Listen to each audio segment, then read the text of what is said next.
Halo, selamat malam pemirsa. Mari kita menjauh sejenak dari hiruk-pikuk politik, menjauh dari bermacam polemik. Dengan Pancasila dan konstitusi sebagai referensi, kita berdiskusi untuk perbaikan negeri. Membahas bermacam isu kebangsaan, bukan kepentingan pribadi, kelompok, atau golongan. Visi negarawan menjadi kanalisasi gagasan-gagasan luar biasa untuk memecahkan berbagai persoalan bangsa. Dan apa tema diskusi kita? Berikut rangkumannya. Itu adalah benar-benar Presiden Republik Indonesia.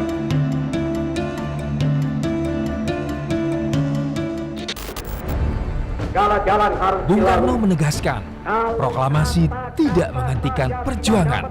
Perjuangan harus terus berjalan untuk mewujudkan apa yang dicita-citakan.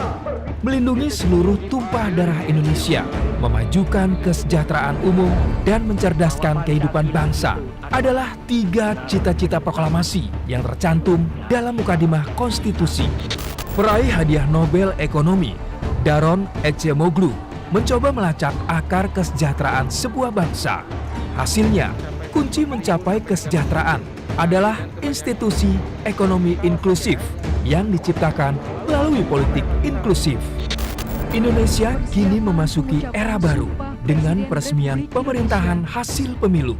Rakyat menaruh beragam harapan perbaikan kepada mereka yang telah mendapat mandat kekuasaan. Salah satu yang mendesak diperbaiki adalah iklim demokrasi yang bila merujuk pada dalil Acemoglu menjadi prasyarat pemerataan ekonomi. Pakar ekonomi makro biasanya mengaitkan pertumbuhan ekonomi dengan kualitas infrastruktur, kualitas SDM, atau kemajuan teknologi. Namun studi Jones dan Olken menemukan kepemimpinan nasional adalah faktor kunci untuk mencapai kesejahteraan. Kita harus selalu ingat, setiap pemimpin dalam setiap tingkatan harus selalu ingat, pekerjaan kita harus untuk rakyat, bukan kita bekerja untuk diri kita sendiri. Bukan kita bekerja untuk kerabat kita. Bukan kita bekerja untuk pemimpin-pemimpin kita. Pemimpin yang harus bekerja untuk rakyat. Kisah Republik Demokratik Kongo menjadi contoh kepemimpinan yang menghancurkan perekonomian. Rezim otoriter, kultus individu, dan tribalisme memicu konflik bersenjata yang menghambat kemajuan negara. Sebaliknya, pemimpin yang berkualitas dan berintegritas membawa Nigeria menjadi kekuatan ekonomi di Afrika. Harvard Business School mengajarkan, pemimpin beretika membuat keputusan atas dasar kemaslahatan, bukan untuk kepentingan pribadi atau pertimbangan untung rugi. Pemimpin beretika harus akuntabel, bersikap melayani, jujur, dan adil. Nah, inilah harapan kita, karena pada saat seperti tantangan seperti ini yang sedang kita hadapi, memang diperlukan keteladanan yang memang harus diperankan oleh semua elit bangsa ini. 10 tahun terakhir harus diakui, bangsa Indonesia mengalami lompatan pembangunan fisik dan investasi. World Competitiveness Index 2024 menempatkan Indonesia pada ranking 27 dunia dan tercatat sebagai negara dengan daya saing terbaik ketiga di ASEAN. Namun ceritanya beda lagi bila kita menengok indeks demokrasi atau indeks persepsi korupsi. Freedom House misalnya menyebut indeks demokrasi Indonesia turun dari 62 poin pada tahun 2019 menjadi 53 poin pada 2023. Sedangkan laporan Economist Intelligence Unit 2023 menempatkan demokrasi Indonesia pada ranking 54 dunia dengan status demokrasi cacat. Dalam 10 tahun terakhir, indeks persepsi korupsi Indonesia juga mengecewakan.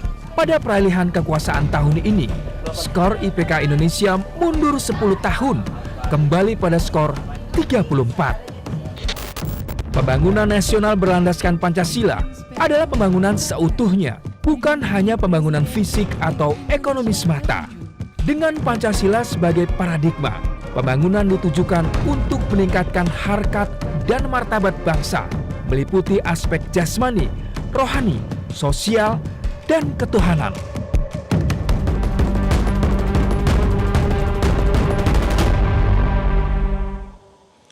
Wakil Presiden Republik Indonesia pertama Muhammad Hatta atau Bung Hatta mengajukan gagasan negara pengurus, yaitu pemerintahan yang terdiri dari pemimpin dan aparatur dengan mental pelayan publik, bukan pejabat bermental kolonial.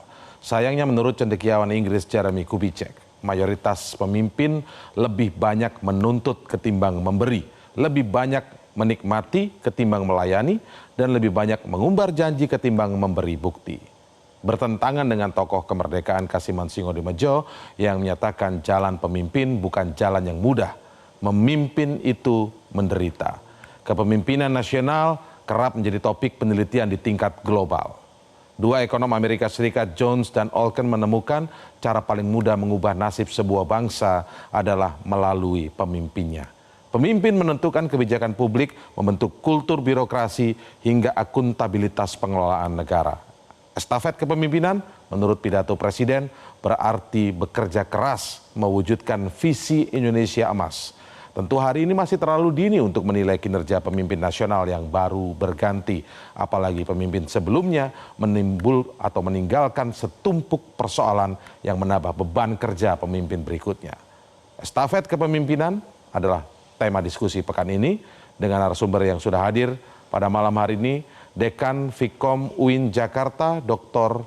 Gun-Gun Haryanto. Mas Gun-Gun, Assalamualaikum, selamat malam. Waalaikumsalam, Mas Indra. Lalu kemudian kita juga masih menantikan kehadiran dari mantan Menteri PPN Kepala Bappenas Andrinov Caniago, dan sudah ada juga narasumber selanjutnya cendekiawan Sukidi PhD. Selamat malam Pak Sukidi, terima kasih sudah hadir. Nanti kita akan diskusi, tetaplah bersama kami akan segera kembali dalam Visi Negarawan.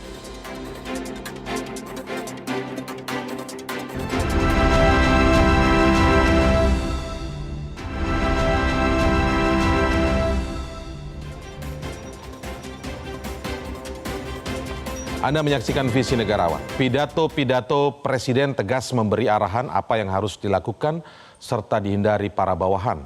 Pemimpin bekerja untuk rakyat dan kekuasaan dijalankan untuk kepentingan rakyat. Presiden Prabowo juga menegaskan bahwa pejabat jangan bekerja untuk diri sendiri atau kerabat sendiri. Konstitusi mengamanatkan pemisahan kekuasaan melalui mekanisme check and balances 3 cabang pemerintahan.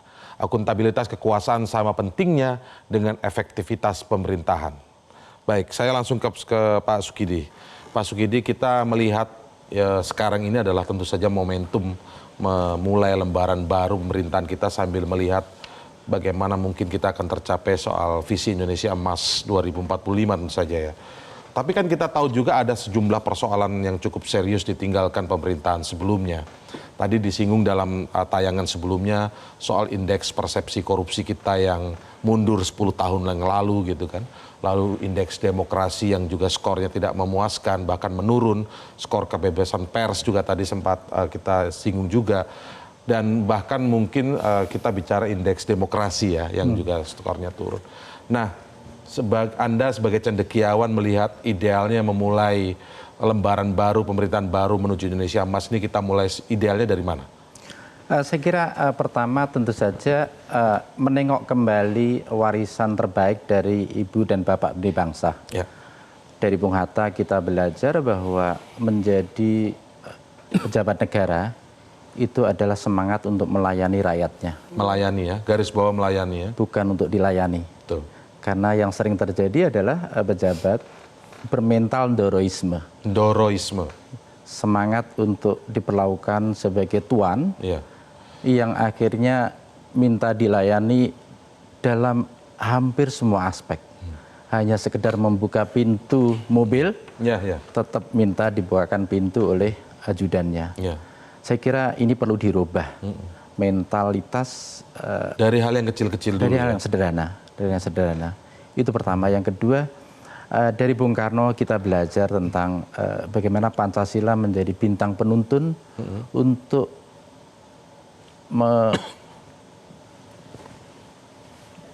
mengarahkan Indonesia ke depan.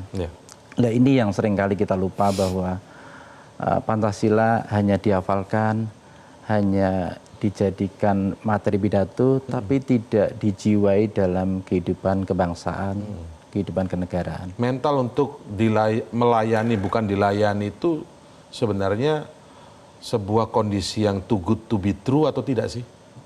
Di negara kita terutama. Kalau kita lihat kenyataan sehari-hari, is too good to be true. Karena yang kita saksikan adalah pejabat itu selalu ingin diperlakukan sebagai seorang raja. Tuan raja begitu Tuan raja dalam kultur yang sangat feodal itu sendiri. Dan ini sejujurnya merusak tatanan kita bernegara. Karena ini merawat satu hierarki antar manusia, juga merawat budaya yang sebenarnya tidak sesuai dengan semangat demokrasi itu sendiri. Semangat kesetaraan, semangat penghormatan terhadap manusia, semangat kebebasan, sehingga ini memang harus dirubah. Oke, kita mulai dari hal yang sederhana seperti itu, mentalitas melayani ya, melayani rakyat, melayani publik, bukan malah mentalitas dia layani. Sebelum lebih jauh kita mengulas, saya ke Mas Gun-Gun dulu. Mas Gun-Gun, kalau kita lihat pidato Presiden Prabowo, kita tentu sangat senang, sangat bahagia mendengar ada pernyataan memimpin bukan untuk diri sendiri, kelompok sendiri, tetapi tentu untuk publik. Semua landasan kita juga semua landasan perlu di garis bawahi ya, bahwa prioritas program yang dimiliki Pak Prabowo dan pemerintahannya ini, asta cita dan prioritasnya kita sudah sama-sama tahu. Tapi kalau kita lihat tentang landasan paling utama agar program-program itu bisa berjalan dengan baik, tentu saja adalah bersih dulu. Harus bersih dulu. Bagaimana Anda melihat indeks persepsi korupsi yang stagnan, kembali mundur 10 tahun yang lalu, walaupun sempat naik di 2021, tapi mundur dan stagnan begitu ya, di antara dari 2022 sampai 2024. Dan kemudian melihat berbagai kasus yang ada di KPK dan lain sebagainya. Bagaimana Anda melihat ini untuk memulai sebuah lembaran baru pemerintahan? Untuk memulai lembaran baru, menurut saya memang pemimpin itu harus menjadi transformative leader. Transformatif itu. Ya, dia harus menjadi pemimpin yang menggerakkan, termasuk yang Mas Indra tadi highlight ya, menggerakkan penguatan hukum di Indonesia. Kenapa? Karena salah satu problem fundamental dalam pengelolaan Republik ini yaitu soal bagaimana akuntabilitas publik itu terjaga melalui tentu tindakan-tindakan yang konkret, bukan semata narasi. Kalau narasi aja tidak punya koherensi material, struktural, dan karakterologis. Jadi kan narasi itu harus koheren, harus padu. Antara apa yang diucapkan dengan apa yang kemudian dibuktikan lewat tindakannya. Nah, oleh karena itu maka contoh misalnya korupsi itu bukan persoalan sepele, tapi ini persoalan sistemik dari hulu ke hilir. Bukan hanya mengadili 1-2 orang, tetapi bicara aspek hulunya dulu, yaitu soal mindset. Misalnya mindset soal bagaimana akuntabilitas publik itu diwujudkan. Contohnya misalnya dalam langkah-langkah progresif, ya seperti misalnya bagaimana komitmen Indonesia atas penyitaan aset misalnya, ya kan? Itu kan langkah progresif. Atau misalnya bagaimana memperkuat auditor internal dan eksternal. Ini kan sesuatu hal yang konkret. Jangan kemudian kita bicara menegakkan hukum untuk pemberantasan korupsi, tetapi KPK-nya diperlemah. Ini kan sesuatu yang berbeda antara kontradiktif justru. Kontradiktif. Bagaimana misalnya institusi KPK yang harusnya independen, ya menjadi mengalami korporatisme politik, gitu ya. Ini kan menjadi suatu hal yang problematik, sehingga kemudian KPK tidak bisa lagi mendapatkan yang disebut public trust. Nah, kalau misalnya tadi Mas Indra bicara soal indeks persepsi korupsi, kenapa turun? Jawabannya pasti karena banyak faktor yang memperlemah. Contoh lain adalah soal indeks demokrasi. Kan indeks demokrasi bukan hanya electoral proses, tapi juga bicara misalnya functioning government. keberfungsian pemerintah kan harus kemudian kita jaga. Backbone-nya itu antara lain adalah pemimpin dan birokrasi yang dipimpinnya. Belum lagi misalnya bicara soal political culture, budaya politik. Nah, jadi banyak faktor. Tidak hanya semata-mata pemilu. Bagaimana misalnya institusi pemerintah yang disebut dengan keberfungsian pemerintah itu berjalan. Kan namanya sistem itu bersifat mutual interdependent. Tidak bisa hanya menyalahkan satu sisi. Kayak misalnya sekarang judi online di satu menteri itu persoalan hilir. Persoalan hulunya adalah bagaimana akuntabilitas kerja kementerian yang transparan, yang bisa accessible gitu ya. Dan itu kemudian bisa menjadi salah satu penutup celah kemungkinan orang bermain di balik layar kan begitu. Ya, kalau memang kembali ke soal berbagai program yang baik, bagus, itu seperti akan sia-sia dan tidak bisa berjalan kan Pak Sugidi kalau memang mental kotornya masih ada. Nah sekarang ini kan ada juga momentum tentang pergantian kepemimpinan KPK. Nah bagaimana Anda melihat harusnya ini jadikan momentum calon-calon pemimpin KPK ini diisi memang oleh orang-orang yang memang selayaknya berintegritas tinggi dan tidak cukup itu tapi juga berani, tidak tebang pilih kasus dan lain sebagainya. Menurut Anda bagaimana? Saya kira kita perlu meletakkan ini dalam konteks yang lebih besar bahwa kekuasaan presiden itu terlampau besar dan terlampau dominan sehingga belajar dari sejarah melakukan intervensi terhadap berbagai lembaga. KPK adalah salah satunya, tapi pada lembaga legislatif juga dikendalikan. Lembaga yudikatif juga demikian, sehingga struktur kita dan etika kita bernegara mengalami kerusakan yang sempurna. Tidak ada kekuatan kontrol dan penyeimbang yang efektif untuk mengontrol pemerintah, tapi juga tidak ada hukum yang adil dan setara kepada mereka yang ditersangkakan sebagai pelaku korupsi itu sendiri. Sehingga kita perlu belajar dari kesalahan demi kesalahan yang terjadi. Pertama adalah kesalahan dalam aspek bagaimana kita sebagai bangsa memperlakukan apa yang disebut sebagai aset yang tidak terwujud, intangible asset. Intangible asset itu harganya amat sangat mahal, tapi tidak pernah kita perlakukan secara maksimal. Nah, intangible asset itu adalah the rule of law itu sendiri, aturan hukum. Nah, aturan hukum selama ini itu tidak pernah tegak, sehingga ini menjadi kendala terbesar kita untuk memajukan republik ini. Hal lain adalah terkait dengan intangible asset, itu terkait juga dengan bagaimana institusi-institusi politik dan ekonomi ini mengalami proses pembusukan. Sehingga ini menghambat pertumbuhan ekonomi yang mestinya jauh lebih baik sekiranya institusi demokrasi berjalan secara bagus, sekiranya institusi hukum berjalan dengan bagus. Orang seringkali lupa bahwa institusi itu berpengaruh besar terhadap pertumbuhan ekonomi.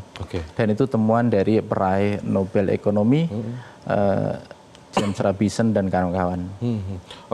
Kalau kita juga seringkali melihat persoalan di berbagai zaman ya di Republik ini, ketika kita bicara demokrasi harus tinggi gitu ya, demokrasi diutamakan karena demokrasi ini dari rakyat untuk rakyat oleh rakyat. Tapi seringkali juga ada kritik juga. Apakah sangat korelatif demokrasi ini dengan kesejahteraan rakyat sebenarnya? Karena ketika pemerintah bekerja dengan segala upayanya, programnya, seringkali tanda kutip terganggu dengan kebebasan yang mungkin dianggap sebagai penghalang. Di mana akhirnya kemudian demokrasi dikorbankan. Yang penting program jalan, yang penting rakyat sejahtera.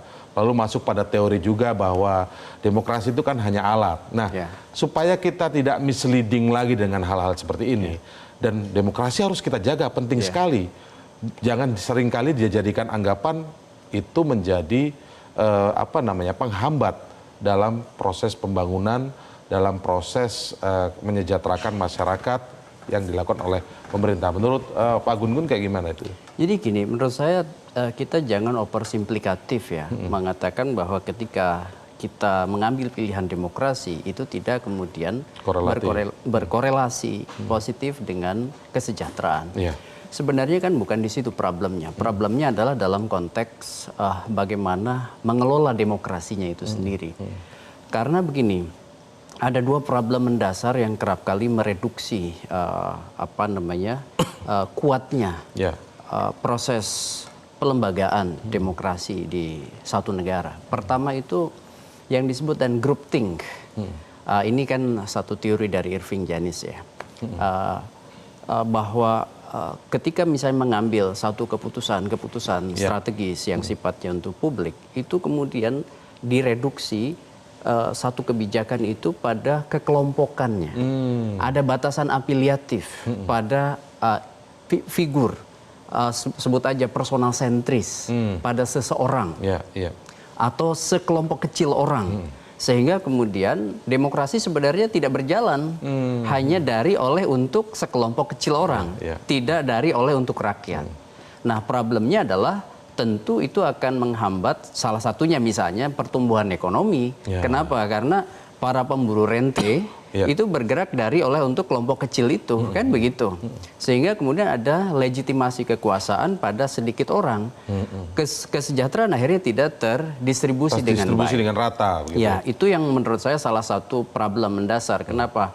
Karena itu sudah mulai dari proses misalnya perencanaan anggaran sampai di hilirnya implementasi. Dan itu tidak bisa kemudian diakses, dirasakan oleh masyarakat banyak. Betul. Nah, yang kedua problemnya adalah tendensi mayoritarian. Bahwa betul demokrasi itu pada akhirnya soal pilihan, kan? Dan itu pasti akan ada perjuangan politik untuk menentukan satu keputusan. Betul. Tetapi ketika misalnya tersandra oleh tendensi mayoritarian, apapun atas nama mayoritas bisa disahkan, sementara misalnya publik tidak menghendaki, ya kan? Nah, itu kayak misalnya problem revisi Undang-Undang KPK. Kan itu berbeda antara suara publik itu dengan eksekusi kebijakan di parlemen. Di parlemen maupun di pemerintahan ya. Nah, sehingga kemudian itu tentu mendistorsi proses konsolidasi demokrasi itu sendiri. Oke. Artinya sebenarnya tidak boleh lagi ada alasan demi kecepatan atau akselerasi pembangunan yang dilakukan oleh pemerintah, maka demokrasi harus dikesampingkan, begitu. Betul, ya. Betul. Nah, kita akan bahas nanti lebih lanjut. Kita juga sudah menantikan kehadiran dari mantan Menteri Perencanaan Pembangunan Nasional Kepala Bappenas, Bang Andrinov Caniago. Saat lagi setelah jeda kami akan kembali. Tapi sebelumnya kami bacakan dulu ada polling yang kita sudah buat saat ini. Saya ingin tampilkan polling tentang pertanyaan pertama. Anda optimis pemerintah baru benar-benar bekerja untuk rakyat? Nah, kalau kita lihat dari polling yang kita lakukan ini adalah optimis ya, 67% masyarakat optimis pemerintahan baru ini bekerja untuk rakyat. Karena itulah kita berikan kesempatan sampai beberapa waktu ke depan apa yang sudah bisa dilakukan oleh pemerintahan Prabowo Subianto ya. Lalu pertanyaan kedua dari polling ini adalah tantangan terbesar pemerintah saat ini adalah, ya, kalau kita lihat di sini tantangan terbesar kita adalah menurut masyarakat adalah soal ekonomi 34%, soal korupsi 48%, kemudian soal ekonomi 34%, supremasi hukum 11%, dan soal demokrasi 7%. Nah, ini masyarakat sendiri sudah berpikir juga tidak terlalu masalah sebenarnya demokrasi ini ya. Ini yang juga nanti coba kita ulas lebih lanjut. Pemirsa, tetaplah bersama kami, Visi Negarawan akan segera kembali saat lagi.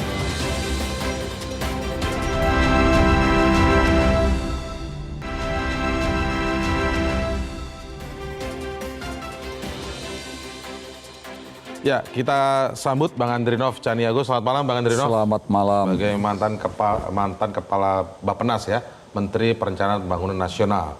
Nah, Bang Andrinov, sebenarnya kita butuh gambaran Bang Andrinov yang pernah berada di dalam pemerintahan. Tadi kita sudah bahas di segmen 2 tadi ya, bahwa ini adalah momentum kita membuka lembaran baru pemerintahan supaya Indonesia Emas 2045 itu terwujud. Karena ada banyak persoalan di pemerintahan sebelumnya yang tadi sudah kita ulas. baik soal indeks persepsi korupsi, kemudian indeks demokrasi dan lain sebagainya. Nah, Anda melihat kabinet yang sekarang ada, yang akan bekerja bersama Pak Prabowo Subianto sebagai Presiden Republik Indonesia, apa yang paling utama atau paling bisa menjadi prioritas menurut Anda dengan pengalaman Anda pernah berada dalam pemerintahan?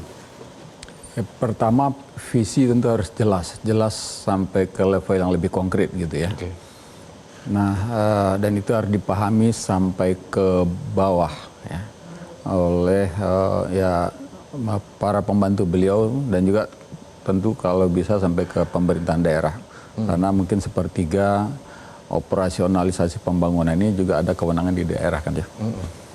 Nah, kalau untuk merealisasikannya memang tantangan dari pemerintahan yang sekarang ini adalah membangun barisan yang solid ya, dan orientasinya fokusnya memang harus untuk semata-mata membangun ya. Nah, kenapa ini harus disebut tantangan? Karena ini kan besar sekali, gerbong ini besar sekali, beragam gitu ya. Dan kita juga bisa lihat kira-kira berapa persen yang kompeten ya untuk baik itu memahami gagasannya maupun dalam mengeksekusi. Ya. Sehingga mungkin fokus dari presiden adalah betul-betul jadi komando tetapi ya dengan visi yang jelas ya. Nah, ada satu peluang saya lihat kalau kita baca paradok Indonesianya Pak Prabowo itu. Saya pernah bilang ke teman-teman, ini kalau ini betul-betul dipegang, dilaksanakan, saya bisa tidur enak ini. Nah, yang belum nampak adalah bagaimana menjabarkan itu, membuat, bagaimana merealisasi itu. Ya. Nah, perlu ada langkah-langkah konsisten dan juga tentu saja konsistensi ide di situ, karena itu luar biasa. Komitmen terhadap pasal 33 ayat 3, bahkan juga soal oligarki di sana juga disinggung, gitu ya. Nasionalisme ekonominya bukan main, semangat di situ lengkap lah. Makanya saya bilang ini kalau ini secara gagasan tuh ideal. Ini saya bisa tidur enak kalau ini, kalau memang semua atau sebagian besar dari barisan ini perhatiannya, pegangannya adalah itu gitu. Dan itu sebetulnya mudah untuk dibikin jadi konsisten ya, karena bagaimana memang ekonomi ini berkeadilan, tumbuh berkualitas, berkelanjutan, mandiri ya, dan sebagainya gitu. Nah itu tantangannya ya, yang mesti dihadapi oleh pemerintahan sekarang. Tapi begini Bang Andrinov, apakah memang kita tuh selalu punya, kita dalam sebagai berbangsa di berbagai masa tentu saja ya, apakah kita selalu punya masalah dalam membumikan ide gagasan itu menjadi sebuah eksekusi yang konkret dan itu sampai ke level yang paling bawah, tadi Bang Andrinov singgung daerah. Contoh misalnya dulu kita pernah punya sebuah ide gagasan yang luar biasa menuju Indonesia Emas, maka yang perlu diperbaiki paling utama adalah revolusi mental. Tapi kemudian pada akhirnya kita nggak pernah dengar lagi tuh beberapa tahun terakhir.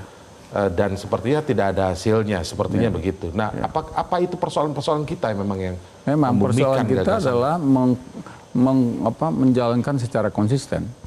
Ya katakanlah, diambil lagi contoh tadi yang soal revolusi mental. Kalau sebagai gagasan atau salah satu prioritas itu sebetulnya nggak ada yang bisa bantah kalau itu penting, karena soal perilaku, sikap, mindset kita di bidang apapun, di bidang ekonomi, di bidang sosial, pelayanan publik dan segala macam, itu soalnya ada di mindset yang kemudian tercermin dalam perilaku. Tapi memang programnya ya harus diakui nggak dijalankan secara konsisten. Ya, barisan ini juga tidak kompak ya, karena itu sebetulnya butuh kekompakan untuk menjalankan itu. Nah, saya rasa juga itu sedang menjadi tantangan, mungkin bisa jadi tantangan itu lebih berat lagi ya. Kalau ingin apa yang sudah diucapkan oleh Presiden Prabowo untuk diwujudkan. Mungkin tantangan utama ya politik, memang tantangan utama politik. Dari dulu tantangan itu adalah politik. Gagasan dari dulu sebetulnya ada, tetapi nggak diteruskan sampai matang nggak detail gitu. Lebih lebih pada kekurang mampuan mendetilkan, ataukah lebih kepada selalu berbenturan karena urusan politik misalnya? Dua-duanya. Pertama, pegangan pada komitmen itu longgar. Ya, kalau pegangan kepada komitmennya sudah longgar, lalu yang juga lebih berpeluang untuk melakukan kebijakan-kebijakan itu adalah orang-orang yang atau pihak yang punya kepentingan sempit. Dialah yang membuat, itulah yang membuat yang agenda itu nggak jalan, gitu. Nah, syarat utama memang ada pemahaman yang solid terhadap gagasan pembangunan. Yang kedua ya ada kemauan dan konsistensi untuk mewujudkan itu. Nah, persoalan kepemimpinan kita kadang-kadang di tingkat atas pun sumber dayanya sudah pecah, nggak solid. Sumber dayanya sudah pecah maksudnya gimana? Kepaduan di tingkat atas itu sendiri juga seringkali bermasalah dari dulu. Bahkan ini cerita lama ya. Ketika Bung Karno pecah dengan Bung Hatta ya. Padahal itu kalau umpamanya berbagi peran enak sekali. Yang satu pemimpin politik yang bisa memobilisasi, mempengaruhi masyarakat banyak. Yang satu pemikir pembangunan gitu. Tapi sayang pecah. Nah, begitu juga ketika zaman Pak Harto ya. Sebetulnya kita punya ya pemikir ekonomi yang hebat yang sudah bisa membangun fondasi ekonomi Indonesia. Itu bapaknya Pak Prabowo sendiri. Tapi yang dipakai oleh Pak Harto kan bukan pemikirannya Pak Sumitro. Ya, yang dipakai kelompok lain yang arahnya tertentu, terbatas. Dan begitu juga seterusnya. Ya. Di tingkat pimpinan ide itu harus dipelihara betul kalau itu sudah matang. Tapi sebelumnya tentu saja dimatangkan dulu. Itu semua tergantung pemimpin tertingginya tidak dalam hal ini presiden. Sangat betul. Ya sekarang gini, Pak Prabowo sekarang misalnya agak mengacu ke kepemimpinan Deng Xiaoping ya. Itu kalau benar-benar mau ya perhatikan bagaimana Deng Xiaoping itu mematangkan gagasan bersama orang-orang pemikir, kalangan intelektual, profesional, para pakar. Ya begitu dia memulai menjalankan kekuasaannya. Dan itu dijaga betul ya. Dan dialog terjadi secara internal antara Deng Xiaoping dengan orang-orang ahli itu, pemikirnya, bahkan ada filsufnya di situ gitu ya. Dan itulah yang membuat pencapaian ini terus berjalan dan mencapai hasil yang luar biasa, spektakuler. Kalau kita mau mencontoh China, ya contohlah bagaimana cara kerja kepemimpinan itu. Mencontohnya juga secara detail begitu. Betul. Ya. Secara detail karena misalnya jangan dihilangkan komponen-komponen penting ya. Cuman lihat hasilnya aja. Sisi-sisi tertentu. Tapi lihat bagaimana dari sisi kepemimpinannya. Berarti ini memang agak lumayan persoalannya nih kalau lihat ya Pak Sukidia. Maksudnya begini, kalau sebenarnya soal kan kita ini melihat dari yang pernah berada di dalam ya sistem pemerintahan. Ada cerita-cerita yang menarik tadi. Sebenarnya kalau soal ide, gagasan, atau program yang akan dikedepankan tidak pernah kering, walaupun mungkin berbeda-beda ya. Kita pernah dengar tadi misalnya revolusi mental, sekarang Pak Prabowo juga punya program-program yang bagus ke depan, dan kesejahteraan rakyat selalu disinggung di setiap pidato-pidatonya. Terakhir kabinet tidak boleh memiliki dendam politik. Kan itu menarik sebenarnya ya. Tapi memang juga kita ingat yang dulu misalnya, Pak Jokowi pernah bilang jangan memunggungi laut. Artinya laut menjadi utama. Tapi kan kita nggak pernah terlihat bagaimana konkretnya begitu. Persoalannya bukan di ide, gagasan, programnya, tapi membumikan itu dan menjadi persoalan mentalitas sendiri. Bagaimana Anda melihat ini? Ya, terutama tampak pada ketidakkonsisten antara gagasan dan eksekusi, tindakan. Jadi hipokrisi politik itu yang terawat dalam kehidupan kita berbangsa dan bernegara, sehingga seringkali kita terkecoh pada apa yang disampaikan.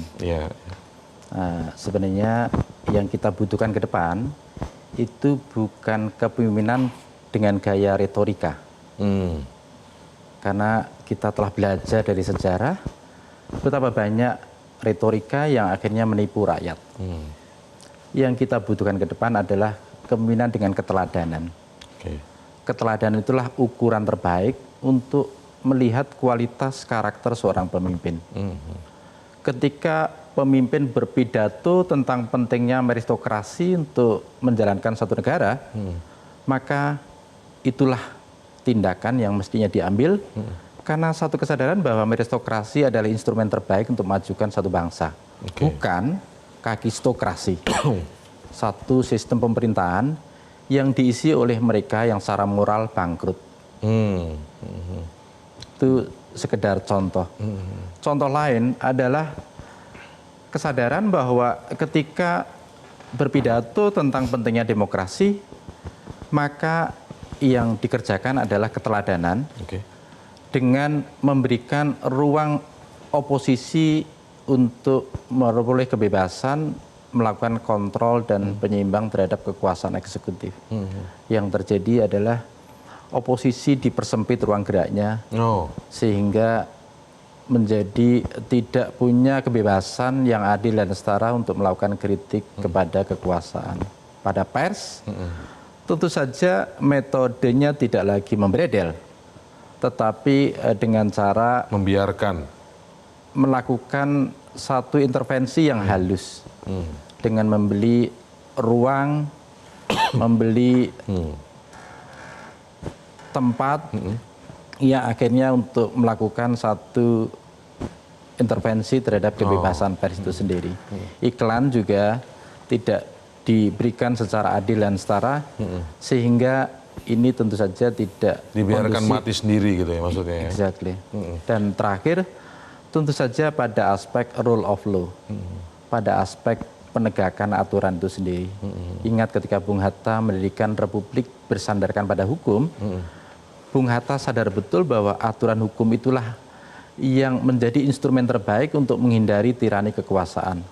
Tapi apa yang terjadi adalah bukan aturan hukum yang ditegakkan, tapi pendekatan kekuasaan yang dominan, yang mengubah aturan hukum demi kepentingan politiknya, dan juga menggunakan hukum sebagai satu senjata politik untuk menekan para pesaing politik, dan terakhir tentu saja menggunakan hukum sebagai alat sandera terhadap mereka yang berbeda pandangan dengan kekuasaan. Baik.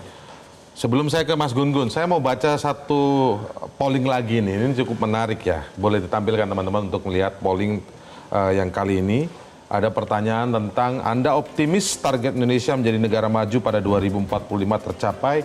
Jawabannya adalah 70% ya. Jadi ini selaras dengan tadi polling yang sebelumnya ya, di segmen sebelumnya tentang percaya terhadap pemerintahan baru ini. Nah, lalu kita lihat polling selanjutnya. Nah, ini menarik seperti yang kita singgung tadi ya Mas Gun-Gun. Apakah stabilitas politik lebih penting dibandingkan demokrasi? 60% menyatakan lebih penting stabilitas politik. Mungkin ini dengan pertanyaan yang sudut pandangnya begini. Lebih baik nggak ada yang protes-protes, demo, atau mungkin bersuara keras dalam sebuah tataran kebijakan atau program pemerintah. Yang penting stabil aja, demokrasi nanti dulu. Bagaimana Anda melihat ini? Sebenarnya stabilitas politik itu bagian dari demokrasi sebenarnya. Iya, bahwa stabilitas politik itu penting ya. Tetapi kemudian jangan mereduksi stabilitas politik itu untuk kemudian kemapanan kelompok kecil orang. Itu yang kemudian bisa menjadi jebakan pada hilangnya ruh oposisi atau ruh suara yang bisa menyuarakan suara berbeda, menjadi the voice of voiceless. Tadi seperti Mas Uki disampaikan, kita negara demokrasi butuh ruang yang kemudian bisa mengekspresikan cara pandang dan sikap berbeda, sehingga kemudian ada keseimbangan. Karena kalau tidak, maka akan terjadi tadi korporatisme yang berlebihan, dan itu menyebabkan ketidaksehatan sistem. Kalau kita bicara misalnya demokrasi, maka hakikat dari suara berbeda untuk terwadahi itu menjadi sangat penting. Banyak sekali ya praktik kekuasaan yang akhirnya kemudian menjadi petaka bagi negara yang bersangkutan akibat kemudian selera kekuasaan itu menjadi lebih bersifat personal sentris. Ya, kita bisa melihat misalnya bagaimana Libya, bagaimana Syria, dan tentu juga praktek banyak negara-negara lain.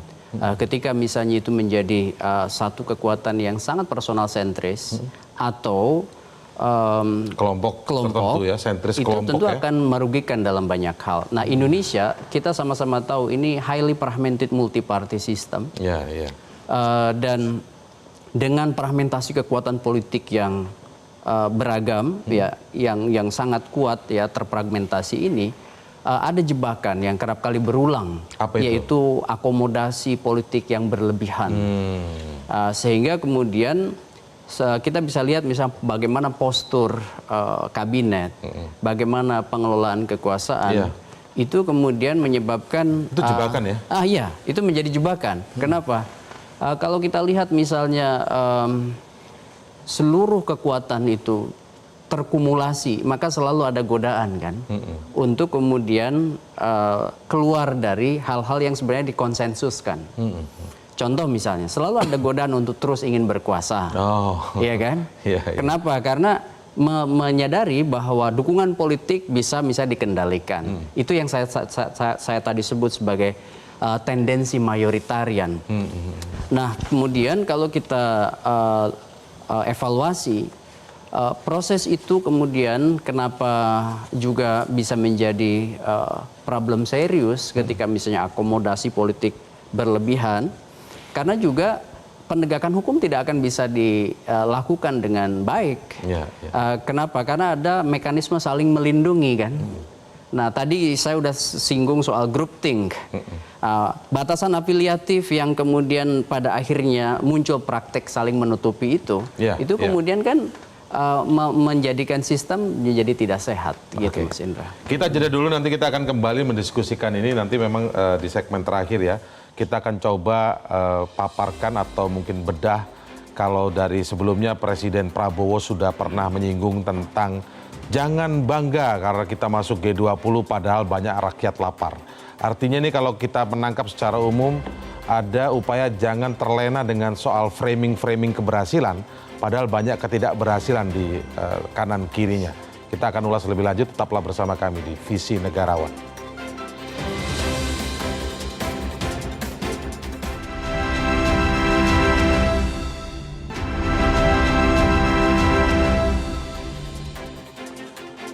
Kita manfaatkan segmen terakhir ini dengan bicara agar kita belajar dari pengalaman untuk menata masa depan. Memang agak berat di waktu yang cukup singkat ini maksudnya untuk kita diskusikan.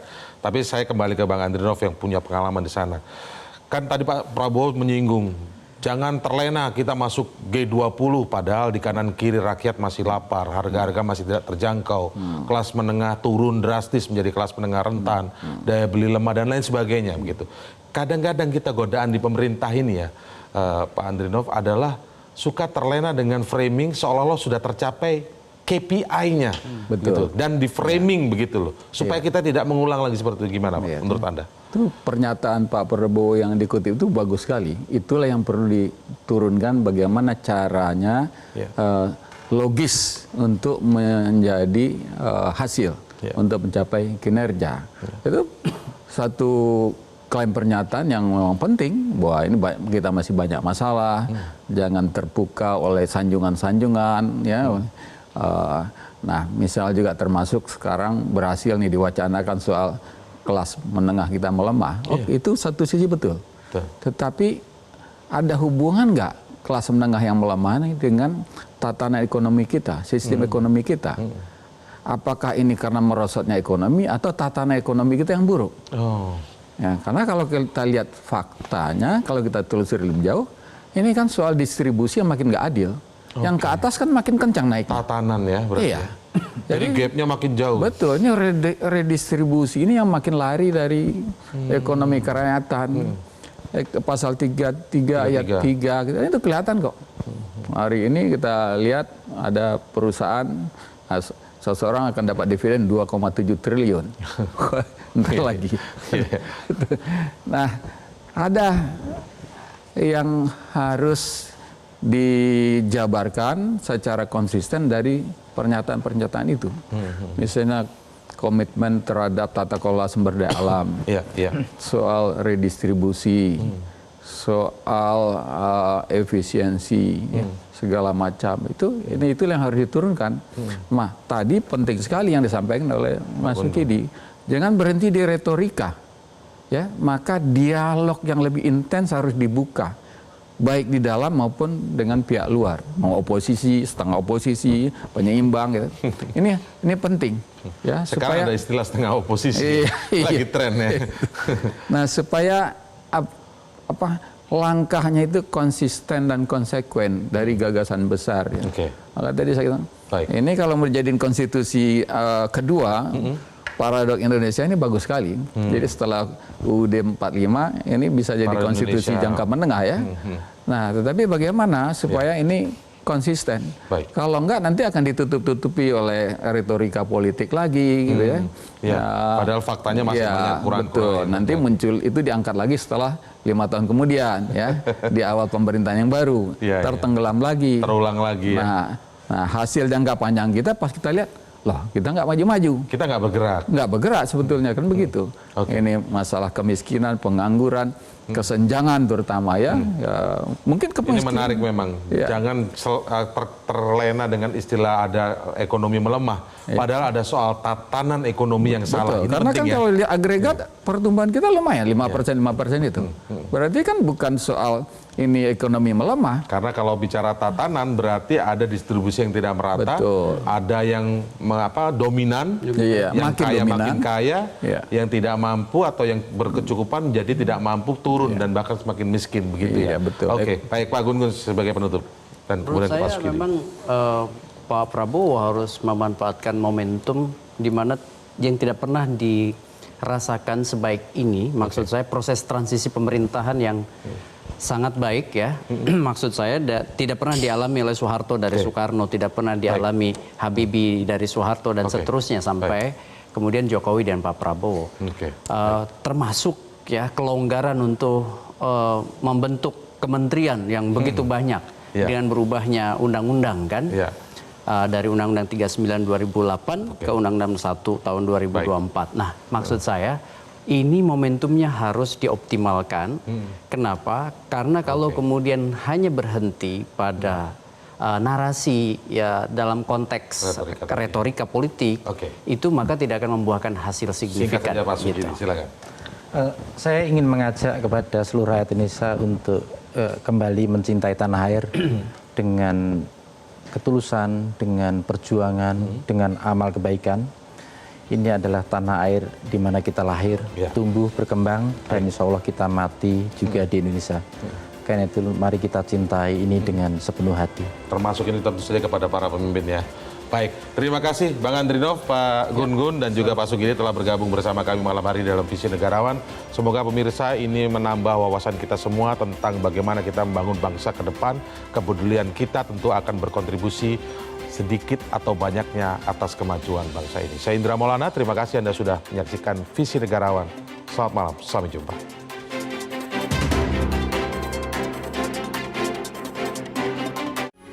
Metro TV.